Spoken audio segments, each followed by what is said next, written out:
How are you? I'm good, thanks. There's a little trafficy coming in here, but I made it. Oh, I'm sorry to hear that. Thanks for coming to visit me today. So I just want to let you know that anything that you say to me in this session is confidential. However, unless I feel like you're going to harm yourself or someone else, or if I get subpoenaed by the court, then I would have to share that information with someone. Okay. Okay. So what brings you in today? What do you want to talk about? Well, recently I was just in a car accident, and due to I had left a friend's party, I had had a few drinks, but I thought I was fine. I had a water; it was good. And next thing I knew, I had slammed into an oak tree. My leg ended up being caught in between the door and the steering wheel, and they had to amputate it. And so now I am currently out of work at the moment, and I haven't really. I haven't done any form of. The hospital gave me a wheelchair and they gave me some crutches, but I don't want to put weight on my other foot just because it makes me nervous. Wow, I'm very sorry to hear that that has happened to you.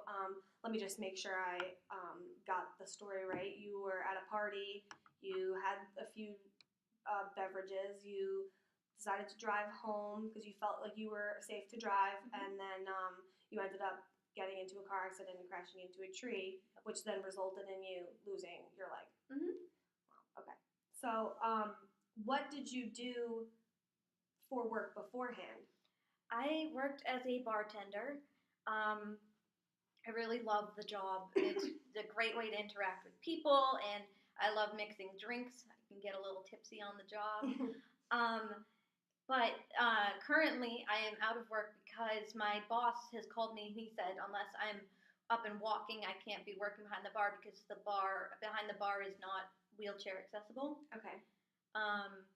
So currently, I am just at home with my two daughters, and my third one. She goes to school full time, so she's not ever really home. But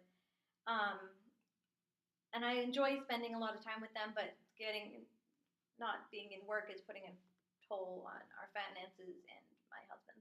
Okay. So it sounds like you really like talking to people, getting to know people. You like being in a job where it's a social aspect. Is that correct? Yes.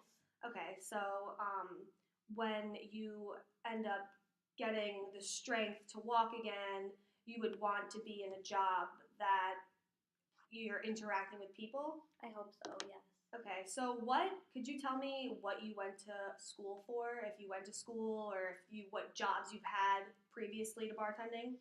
I started bartending just out of high school, and I've been doing it for a number of years now. I'm currently taking some night classes in studying business, and I should have my degree by the end of next month.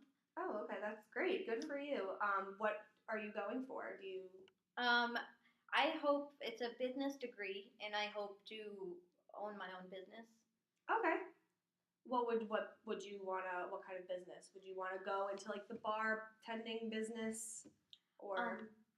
I think I definitely want to go into maybe bartending or some sort of bakery or some sort of serving of food or drink or something like that, because that's what I'm really good at. Okay, that's good. That's good to know.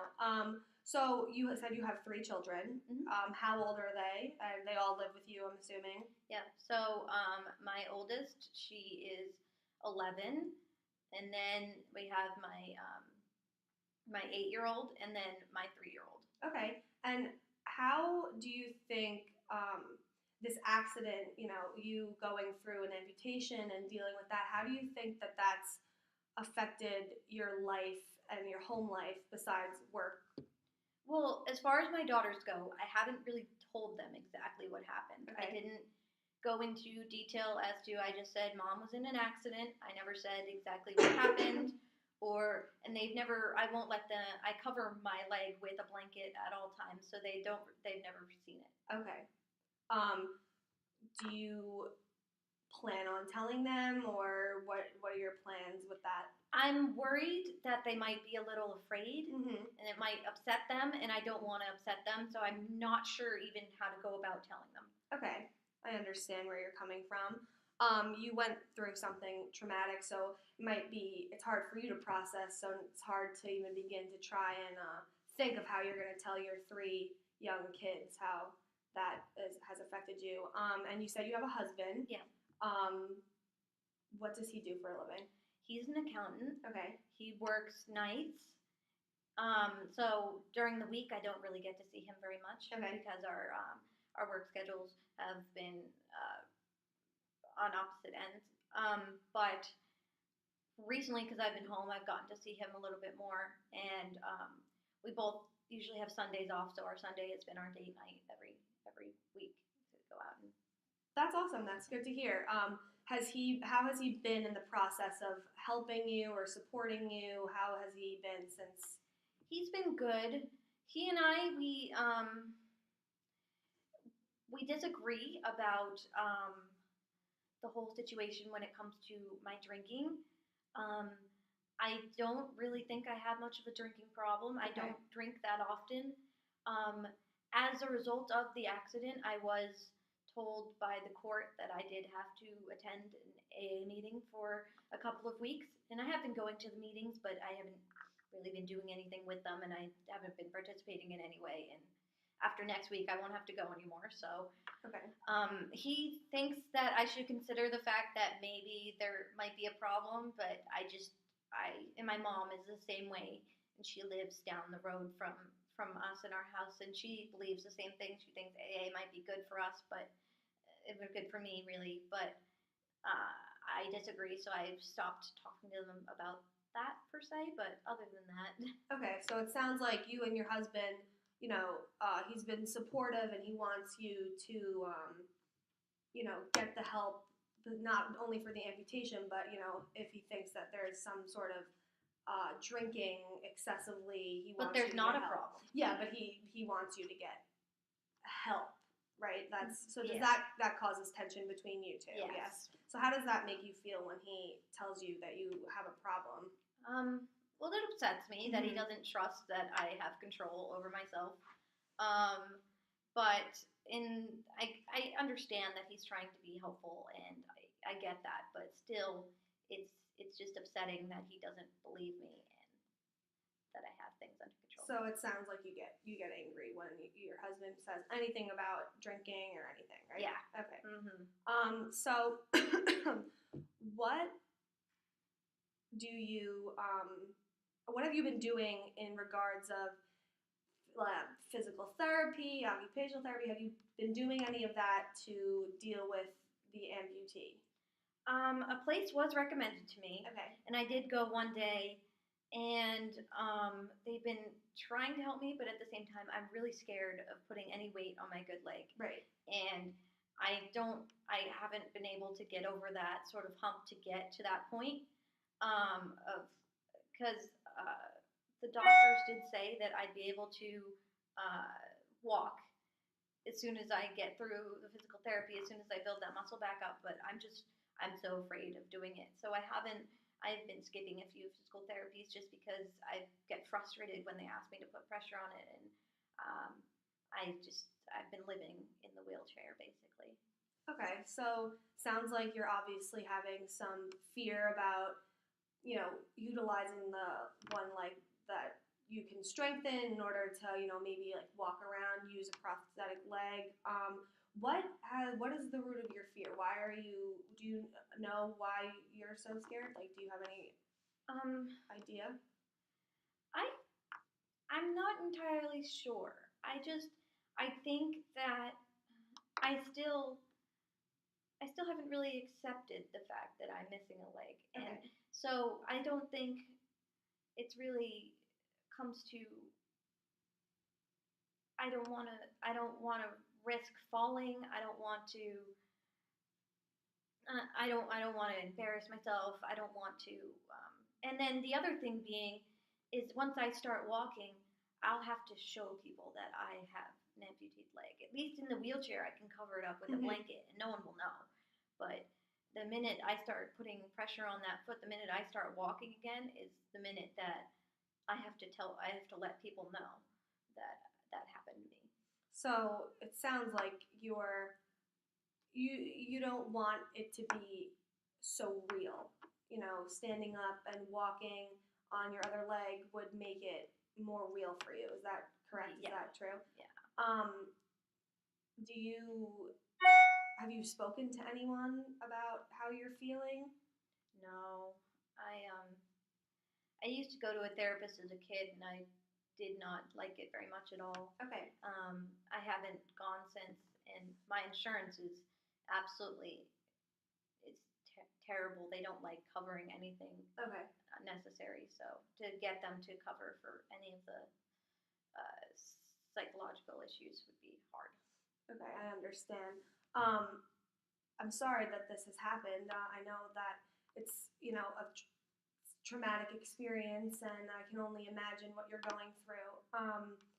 Your husband, you said he's helpful, but you guys argue about, whether or not there's a drinking problem, and you said that he's an accountant. How, financially, how has his job been with keeping you guys with income?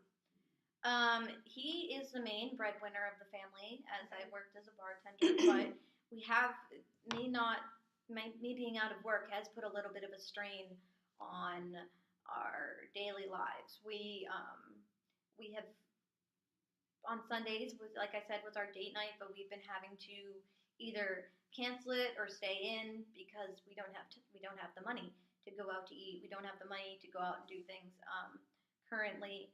And we also pay for, like I said, my mother lives down the street. She lives in a assisted living area, and we pay for that. So that takes a chunk out of our money. And so we have to think about all those things when and me being without any wage has been kind of putting a little bit of a damper on our social life. Right. So it sounds like you guys financially have a lot on your plate. I mean, you're paying for your mother's assisted living, and you mentioned that his insurance might not be so great, so you can't get you can't pay out of pocket for psychological help.